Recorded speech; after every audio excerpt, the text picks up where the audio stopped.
Akkam jirtu maatii waan Yeellaa Akaadaamii barumsa keenya irraan immoo qabannee kan dhufne qubeewwan fi sagalee isaanii akkamitti dubbisuu dandeenya, akkamittis barreessuu dandeenya kan jedhu isiniif qabadhee dhufee jira. Kanaaf akkamitti haala salphaan dubbisuu dandeenya, haala salphaan immoo qubeewwan qubeessuu dandeenya kan jedhu jira. Maaliif afaan Oromoo keessatti sagaleewwan adda baasuu kan qabna waan ta'eef sagalee dheeraa, sagalee gabaabaa jennee adda baasna. Kanaaf sagalee dheeraa fi sagalee gabaabaa akkamiin dubbisa, akkamiin immoo barreessuu dandeenya kan jedhu kan ilaallu ta'a jechuudha. Kanaaf barumsa keenya jalqabuu keenya dura chaanaalii kanaaf haaraa yoo taatanii lattanii subscribe isa jettu bukkee dhaqaa itti bu'aa. Yookiin immoo namoonni immoo viidiyoo kana ilaalaa jirtanii hundi keessanii dhaqaatii like ishee jettu bira itti bu'aa jechuudha. Maaliif nu jajjabeessa isin immoo waan isin miidhuun qabu waan ta'eef jechuudha. Kanaaf amma kallattiidhaan gara barumsa keenyaatti deemna jechuudha. Akkuma argitanii asitti kanaan dura akka qubee baa kaasee amma paa kan jiru isiniif hojjedheen jira. Har'ammoo qaa jalqabee amma yaa kan jiranii amma dhumaatti kan jiranii isiniif hojjedhaa jechuudha. Sirriitti hordofaa. Akkuma argitanii qubee kana qubee maal jennaan qaa jennee dubbisna. Qaa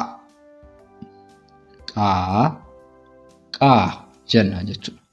Kanaaf qubee qaa kan jennu sagalee hin qabdu. Kanaaf sagalee qabaachuuf dubbachistuu qabaachuu qabna. Malee amma kana qaan jedhe malee q jenne kan jenne dubbisu. Maaliif sagalee qabaachuuf qubeen tokko qubee dubbifamaa fi dubbachistuun wal duukaa dhufuun dirqama waan ta'eef. Akkuma argitanii asiin qubee dubbachistu aan jirti, e, i, o, u. Kanaaf qubee dubbachistu asiin dubbisna. Warra e qaban immoo sagalee akkasii qabu. Asiin warra i qaban immoo toora kanaan, warra e qaban immoo toora kanaan, warra o qaban immoo toora kanaan, warra u qaban immoo tooraan kanaan jiru jechuudha. Kanaaf amma kana qaa tokko wajjin yeroo dhuftu akkamitti dubbisna? As immoo qaa lama wajjin yeroo dhuftu akkamitti dubbisna jenna. Kanaaf sirriitti dhaggeeffadhaa. Kanaaf asitti sagalee qabdi. Maaliif sagalee gabaabaan dubbisna? Qubeen dubbachistu tokko taanaan yoomiyyuu sagalee gabaabaa, lama taanaan immoo sagalee dheeraa qabdi. Kanaaf kana maal jenna? Qa jenna. Maal jenna? Qa. Kanaaf qa. Kana akkam jenna? Qaa. Argitanii? Qaa. Asii qa. Asii yeroo lama taatuun immoo qaa jennee dubbisna. Sirriitti hordofaa garaagarummaa isaanii. Kanaaf asitti maal jenna? Qabuu jenna. Asitti hoo qaa jennuti qaama jenna jechuudha. Asii yoo wajjin dhuftu immoo qe jenna. Argitanii? Sagalee gabaabaadha. Qe jenna. Asii immoo qee jenna. Qee jenna. Kanaaf qe'ee jenna iddoo kanatti. Asitti immoo qeensa qeensa jenna sagaleedhaan jechuudha. Taanee kan jiru qubee dubbachistu i wajjin dhufti. Yeroo tokko wajjin taatee dhuftu qi jenna. Qi.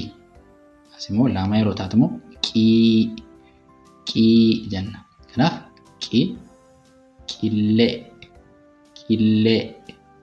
qillee jenna. Asii hoo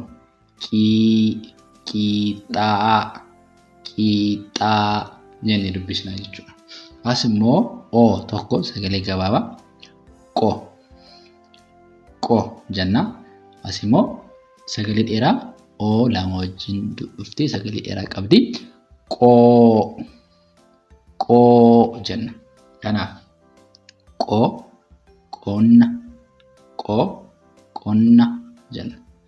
qoo yookiin qoosaa qoosaa jennee haala kanaan dubbisnaa jechuudha. Inni taane jiru maali? Uudha. U wajjin qaan qubeen dubbifama. Qaan u wajjin yeroo dhufu quu jenna. Quu. Asii quu. Iddoo kanatti quu. Iddoo kana immoo quu jenna jechuudha. Kanaaf quba asitti quba jenna. Asii hoo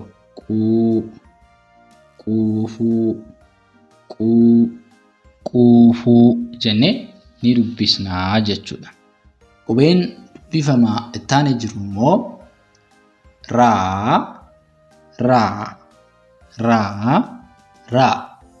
Kanaaf asiin qubee dubbachistuu a wajjin sagalee dheeraa sagalee gabaabaa yeroo qabaatu akkamitti dubbisna? Kanaaf a waan ta'eef ra jenna. Asimmoo lama yeroo ta'u qubeen dubbachistuu raa jenna. Raa jenna. Kanaaf ragaa. Asii raaba jenna jechuudha. Yoo taatu immoo sagalee gabaabaa ree jenna. Asii immoo ree. Kanaaf ree'ee jenna. Reefuu jenna jechuudha.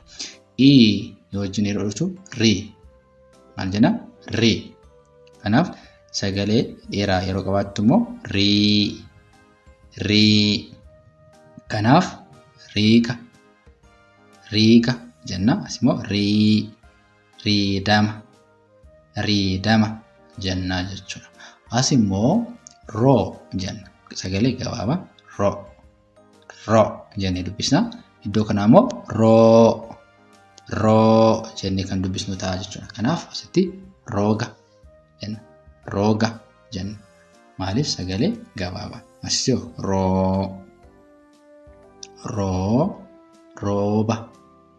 rooba jennee sagalee dheeraan dubbisna jechuudha. Taanee kan jiru ruudha. Asii ruu jenna. Kanaaf ruukina jenna sagalee gabaabaadhaan. Asii ruuzii jennee haala kanaan dubbisuu ni dandeenya jechuudha.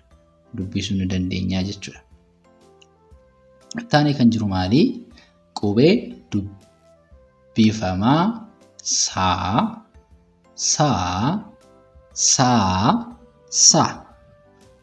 Kanaaf asii qubee dubbachistuu a wajjin dubbachistuu tokko wajjin yeroo dhufu sa jenna. Lama wajjin yeroo dhufu immoo saa jenna. Kanaaf saba, saa, saamuu jenna jechuudha. Asii dubbachistuu tokko wajjin yeroo dhufu se. Lama wajjin yeroo dhufu see jenna jechuudha. Kanaaf kanaaf sagalee dheeraadhaan yeroo dubbisnu seera jenna jechuudha. Dubbachistuu tokko wajjin yeroo dhufu immoo maal jenna? jenna jechuudha.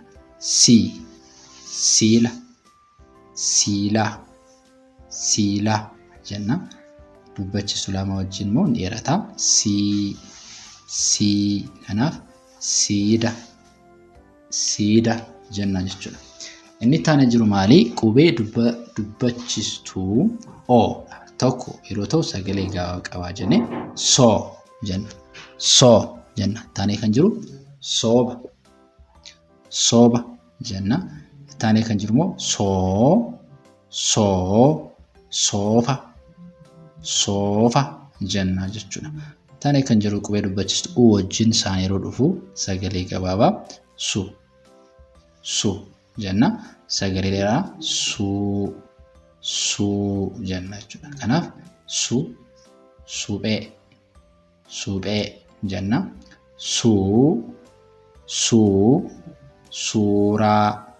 Suuraa jenna jechuudha. Taane qubeen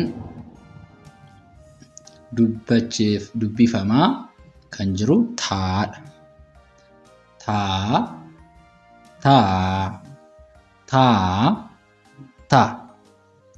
Kanaaf taa tokko wajjin yeroo dhufu sagalee gabaabaa qaba jechuudha.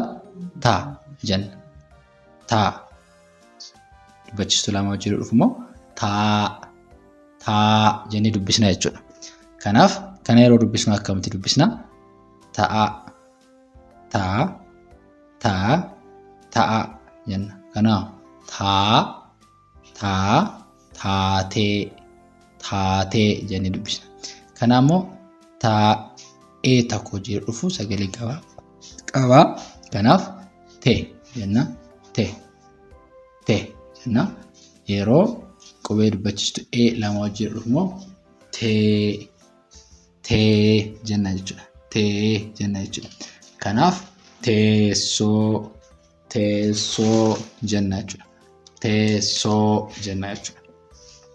Tokko wajjin yeroo dhufu immoo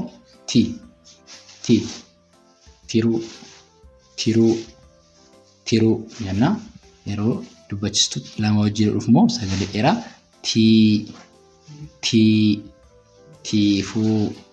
tiifuu jennee ni dubbisnaa jechuudha. Ittaanee kan jiru maali? Too tokko wajjin yeroo dhufu too. Kanaaf as immoo tolaa yeroo jennu asitti immoo toora jenna jechuudha. Asii dubbachistuu tokko wajjin yeroo dhufu immoo tuu jenna. Tuu yeroo jennu sagalee gabaabaa tuu. Kanaaf asitti immoo tuu ni dheerata. Kanaaf tulluu as immoo tuuluu jennee haala kanaan dubbisuu ni dandeenya jechuudha.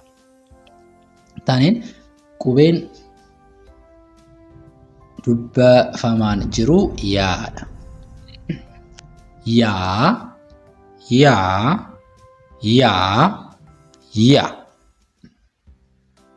Yaan tokko wajjin yeroo dhufu sagalee gabaabaa jenna. Lama wajjin yeroo dhufu immoo sagalee dheeraa yaa ni qaba jechuudha. Kanaaf yakka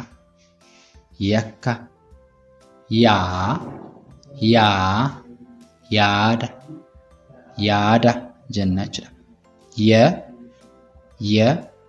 Taa jechuun immoo sagalee gabaabaa yeroo sagalee dheeraa yee jenna. Kanaaf yeeyyii jennee dubbisna jechuudha. Asii sagalee wajjin qubee dubbachistuu wajjin dhufu sagalee gabaabaa yii jenna jechuudha. Yii jenna. Sagalee dheeraa immoo yii kan jedhu qaba jechuudha. Kanaaf sagalee dheeraa yoo asitti sagalee gabaabaa wajjin qaba. Yoo jenna. Sagalee dheeraa yeroo ta'u immoo yoo. Kanaaf yoom jenna jechuudha. Taanee kan jiru oodha. Oon sagalee yaa wajjin dhufu sagalee gabaabaa irraa yeroo ta'u yuu jennee maadhisna. Yuu ni ta'a jechuudha. Garuu lama wajjin dhufu sagalee dheeraa qaba. Yuu jennee dubbisna jechuudha. Kanaaf yeroo dubbisnu maal ta'a jechuudha? Yuuba jennee sagalee dheeraadhaan dubbisna jechuudha. Kanaaf sagaleen amma dubbisaa turre sagalee gabaabaa fi sagalee dheeraadha. Yeroo hundumaa qubee dubbifamaa ittaanee dubbachistuun lama yeroo dhuftu sagalee keessanii maal godha? dheeressaa. Sagalee keessanii dheeressaa.